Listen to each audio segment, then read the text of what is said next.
So how does joinery companies move away from, and I see a lot of this, market rate guessing? So they haven't done their due diligence. They don't really know what joinery company up the road is really charging. They are literally guessing at the market rate, and some of them guess well, some of them guess terribly under, some of them guess terribly over. But how do they get away from that and actually price based on their real job cost and what they do need to achieve?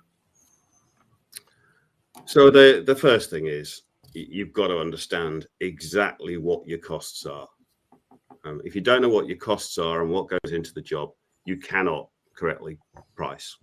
So you've got to build a cost model. You've got to put in a system of data capture that means that you know exactly what your material costs are, what your labor costs are, what your overhead costs are, what your sales costs are, what your marketing costs are, what your waste is, how much time you're spending on rework, what your material optimization is. You've got to capture all of this stuff. And then when you know these numbers, you've then got all the data you need to add on a markup in order to be able to get to your desired gross margin. But then it's really important that you understand the difference between markup and margin. A lot of small businesses don't. What they'll say is, oh, I put 50% on that job, and they think that means they're making a 50% gross margin. It's not. That's a 33% gross margin. So understanding that difference is key, and I won't go into it in any more detail here because it's a kind of a whole discussion in its own right. And then one of the things that I see a lot is people tend to measure their margin in pounds rather than percentages. Oh, I made £1,000 on that job. I'm really, really pleased with that. That was a good outcome. Okay, well, what was the turnover on that job? Oh, it was 10 grand. Okay.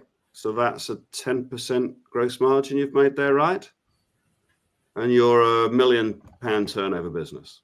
So that means that if we extrapolate that through, your gross margin for your whole year is going to be about £100,000, 10% of £1 million.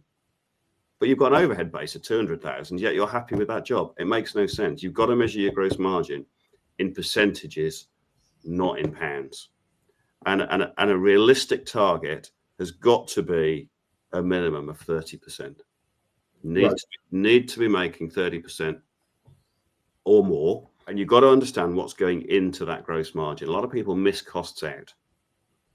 So anything that's directly attributable to that job needs to go into that, even if it's to some extent a fixed cost. So one I see that's left out a lot, for example, is van leases. If you've got an installation business and you're running 5 vans, you've got to factor that cost in when you're doing your pricing. Many people don't.